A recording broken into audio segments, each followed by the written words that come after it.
Hello વિદ્યાર્થી મિત્રો, તો જુઓ હવે મેં તમને નાનામાં નાની સંખ્યા અને મોટામાં મોટી સંખ્યા તો સમજાવી દીધી કઈ રીતના બને છે તે. તો હવે આમાં આપણે શું કરીશું તો કે આપણે કેટલાક સવાલ બનાવ્યા છે મેં મારી જાતે, જે નવોદયની પરીક્ષામાં પૂછાય તેવા છે અને પૂછાય પણ છે. તો એ સવાલથી આપણે શું કરીશું, દાખલાનો જવાબ મેળવવાનો પ્રયત્ન કરીશું. પહેલું શું છે, 4 અંકની નાનામાં નાની સંખ્યા લખો.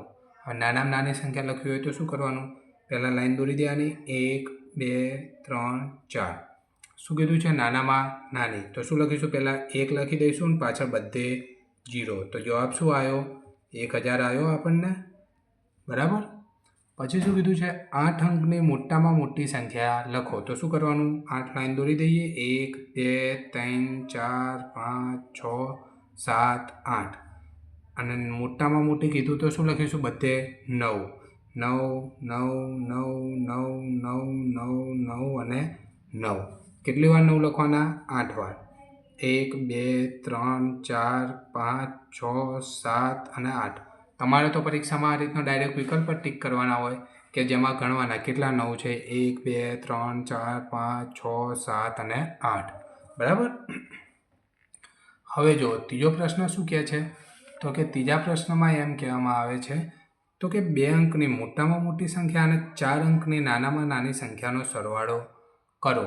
તો પહેલાં 2 અંકની મોટામાં મોટી સંખ્યા બનાવી દઈએ. તો 2 અંકની મોટામાં મોટી સંખ્યા કઈ બને, 99, બરાબર. અને 4 અંકની નાનામાં નાની, તો 1 2 3 ને 4. હવે નાનામાં નાની એટલે પહેલાં 1 મૂકી દઈએ અને બાકી બધે 0, બરાબર. તો હવે શું કરીશું, 1000 વત્તા 99, બરાબર. તો 0 વત્તા 9 9, 0 વત્તા 9 9, 0 અને 1. તો જવાબ શું આવે આપણે ટોટલ 1099. પડી સમજ્યા? આ રીતના સવાલ પૂછાય છે. હવે જો ત્રીજો પ્રશ્ન, ચોથો પ્રશ્ન થોડોક સારો છે. એમાં શું કીધું છે, 4 અંકની નાનામાં નાની સંખ્યા. તો પહેલાં શું બનાવીશું, 4 અંકની નાનામાં નાની સંખ્યા બનાવી દઈએ, 1 2 3 4, 1 0 0 0. અને 3 અંકની મોટામાં મોટી સંખ્યાનો તફાવત. 3 અંકની મોટામાં મોટી સંખ્યા કઈ બને, 9 9 અને 9 બની. હવે શું કરીશું, આ બંનેની બાદબાકી કરીએ, બરાબર. તો હવે બાદબાકી કરીશું. તો આપણે બાદબાકીનો વિડીયો યુટ્યુબ ચેનલમાં પોસ્ટ જ છે, જો ના આવડતું હોય તો જોઈ લેજો અને હું સમજાવું પણ છું.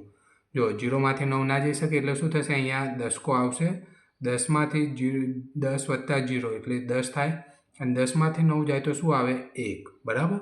હવે જો અહીંયા -1 તો પહેલાં જ થઈ ગયું, કેમ કે આની જોડેથી આપણે એક ઉધાર લીધો હતો અહીંયા, એટલે આ -1 થઈ ગયું. હવે જો અહીંયા -1માંથી 9 જાય તો કે ના, તો પાછો અહીં દસકો આવશે. હવે 10 -1 એટલે શું થાય, 9, અને 9માંથી 9 જાય તો શું થાય, 0. પડી સમજણ? હવે જો પાછો આ -1 થઈ ગયું, કેમ કે આને 10 ઉધાર લીધા, એ ક્યાંથી લીધા, આની જોડેથી લીધા. આને 10ના ઉધાર આની જોડેથી લીધા, તો આ -1 થશે. હવે આ -1માંથી 9 જવાનો તો કે ના, તો આ ક્યાં લેશે, બાજુવાળા જોડેથી. તો અહીંયા 10 થશે, 10માંથી 1 જાય તો 9, અને 9માંથી 9 જાય તો શું થાય, 0. તો જવાબ શું આવશે, 1. પડી સમજણ કઈ રીતના 1 બનશે? એકદમ ઇઝીમાં ઇઝી રીત છે. આ 4 પ્રશ્ન હતા, થોડાક સારા છે, અને આપણે જેમ ચેપ્ટર ચલાવીશું એમ એના થોડાક પ્રશ્નો પણ સોલ્વ કરીશું. તો જો વિડીયો ગમે તો ચેનલને સબસ્ક્રાઈબ કરી દેજો અને તમારા મિત્રોને પણ શેર કરી દેજો.